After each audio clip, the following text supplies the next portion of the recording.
د ننګرهار شینوار ولسوالۍ مارکو بازار چې تر ډیره پکې راکړه ورکړه په کلدارو ترسره کېده. په بېساري ډول پکې د کلدارو راکړه ورکړه ختمه شوې ده.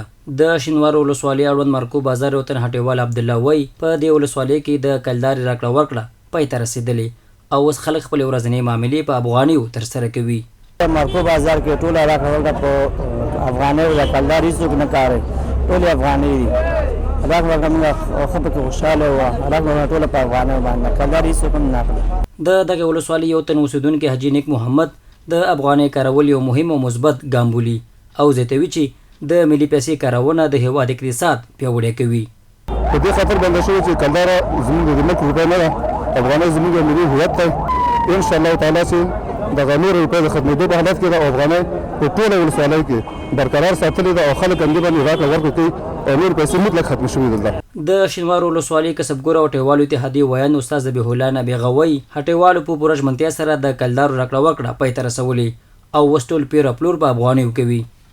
نو موږ د خپل قوم سره خبرې وکړې دلته او هغوی هم تعهد اخیستی د هر سیم بخش کسان که نه رختونو والا، سیمې سارۍ والا، مستریان، نانبیان، سلمانان والا، د هر سیم والا هم راخېجولي، دلته تعهد هم تر اخیستی، ګوتې هم تر لګولي چې انشاءالله نن نه بعد به موږ راکړه وکړه دا په کلدارو باندې کوو او دا خپله کرنسي چې دا به اخلو انشاءالله ټول ولس ته ډاډ ورکوي انشاءالله 100% دلته اوس چې دی راکړه ورکړه دا په افغانو باندې ده.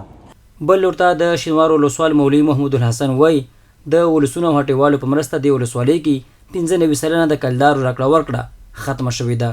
په سلو کې 95% کلدار شینوار ولسوالۍ کې نور ختم شوی دی، ولسونه نه کاروي.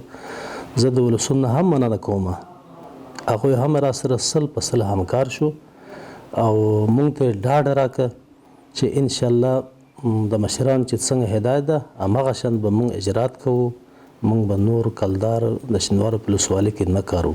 د یادونې وړ ده چې د افغانۍ کارول د حکومت له مهمو پریکړو څخه دي چې موخه یې د ملي اقتصاد پیاوړتیا او د بهرنیو اسعارو مخنیوی دی.